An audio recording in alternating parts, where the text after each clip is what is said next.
now the lesson that you can learn from the Arab Spring, and that we try to sort of put through as a message to the Muslim brothers in the years 2011 and 12, but they were taken by the tide, is that you have to make political coalitions.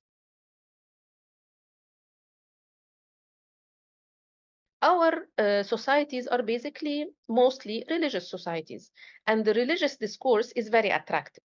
Of course, there will be like a preemptive terrorization by the countries around you. You have Burma and you have India, and these are countries that actually have a very solid position against any Islamic identity of its own people and the region around. So they would be very happy to see a very secular sort of government and feel very less secure with a government not only that is Islamist, but also that is a coalition government where the Islamists are respected and accepted and included. They don't want to see this. They were very happy with the previous regime, that it was sort of pursuing all these executions of the leaders of the Islamic movement, attacking them and considering them a terrorist and against the country, etc.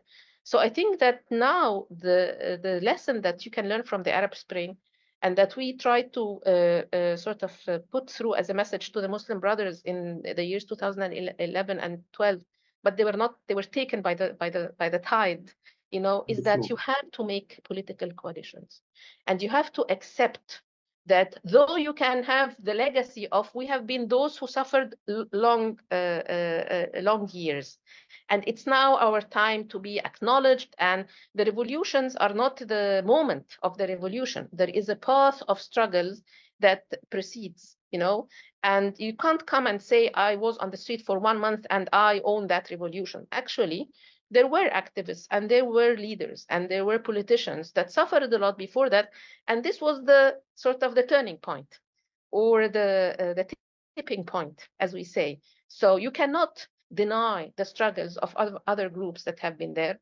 And these other groups have to realize that there are new partners now, that there are new forces now that should be respected, accommodated, dealt with, and a process of negotiation with different forces to form coalitions for the political level. But also, more important, that the local level should also be fostered, and the people should be starting to manage their own sort of affairs in their own areas and securing their everyday life spaces. I think this is very important.